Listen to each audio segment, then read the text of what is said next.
1912 में समुद्र में डूबे टाइटैनिक जहाज के मलबे को देखने के लिए 5 अरबपतियों को ले जाने वाले टाइटर पनडुब्बी दुर्घटना का शिकार हो गई और उसमें सवार 5 अरबपति यात्रियों की भी मौत हो गई है।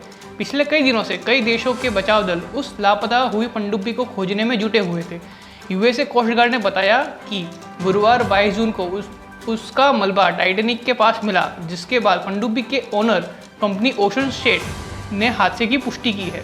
न्यूज़ एजेंसी एपी की रिपोर्ट के अनुसार ओशन गेट कंपनी ने अपने बयान में कहा, हमने टाइटन पनडुब्बी में सवार सभी यात्रियों को खो दिया है। उस हादसे पर हम शोक व्यक्त करते हैं। दुख की इस घड़ी में हमारी संवेदनाएं उन 5 यात्रियों के परिवारों के साथ है। हालांकि यह दुखद हादसा हुआ कैसे, इस बारे में कंपनी ने अभी विवरण नहीं दिया। कुछ खोजकर्ताओं का मानना है जो पनडुब्बी रविवार 18 जून की सुबह 6 बजे उत्तर अटलांटिक महासागर में अपनी यात्रा के दौरान लापता हुई थी, उसके चालक दल के पास 4 दिन के लायक ही ऑक्सीजन थी। गुरुवार सुबह जो ऑक्सीजन खत्म हो गई थी। 5 दिनों तक चली पनडुब्बी की खोज, नहीं बचा पाए खोजी। टाइटन पनडुब्बी के लापता होने की सूचना मिलते ही अमेरिकी, ब्रिटेन और कनाडा सहित कई देशों के खोजकर्ताओं की टीम सर्च ऑपरेशन में जुट गई थी। हालांकि 4 दिनों तक किसी को समुद्र में वो पनडुब्बी नहीं मिली। सर्च ऑपरेशन के 96 घंटे बीत चुके थे और जैसा कि हमें बताया गया था, पनडुब्बी में 4 दिन के लायक ही ऑक्सीजन थी जो खत्म हो चुकी थी।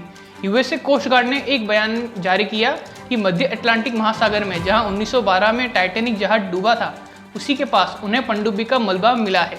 हालांकि यह स्पष्ट नहीं है कि मलबा उस पनडुब्बी का है जो 18 जून 2023 को लापता हुई।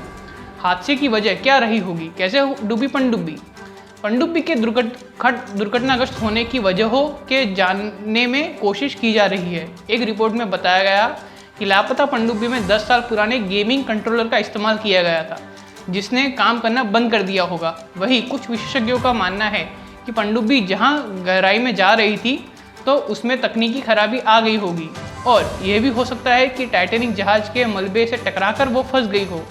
इन सवालों के जवाब तलाशे जा रहे हैं। जुटाए गए सबूतों का किया जा रहा है मूल्यांकन। अमेरिकी अधिकारियों ने 22 जून को एक ट्वीट कर हादसे के बारे में बताया। उन्होंने कहा कि ओशन गेट की टाइटैनिक पनडुब्बी को खोजने का अभियान समाप्त हो गया है। उसमें 5 अरबपति यात्री सवार थे। दुर्भाग्य से वो भी अब जिंदा नहीं हैं। बहरहाल वहां से जुटाए गए साक्ष्यों के आधार पर जानकारी का मूल्यांकन किया जा रहा है। पनडुब्बी के ओनर ने हादसे पर दुख जताते हुए उसमें सवार लोगों को सच्चा खोजकर्ता जताया और कहा कि उन यात्रियों में अद्भुत साहस और महासागरों की खोज के लिए खास जुनून था। कौन थे पनडुब्बी में सवार 5 अरबपति यात्री? पनडुब्बी में सवार 5 अरबपति यात्री टाइटैनिक जहाज के अवशेषों को देखने के लिए गए थे। उस पनडुब्बी में ब्रिटिश पाकिस्तानी अरबपति शहजादा दाऊद और उनका बेटा सुलेमान, ब्रिटिश अरबपति हामिश हार्डिंग, फ्रांसीसी पर्यटक पॉल हेनरी और ओशन गेट के सीईओ स्टॉकमन रश सवार थे। नमस्कार। ऐसी ही नई वीडियो और अद्भुत जानकारी प्राप्त करने के लिए हमारा चैनल CMM भारत देखें, लाइक करें, सब्सक्राइब करें और बेल आइकन दबाएं।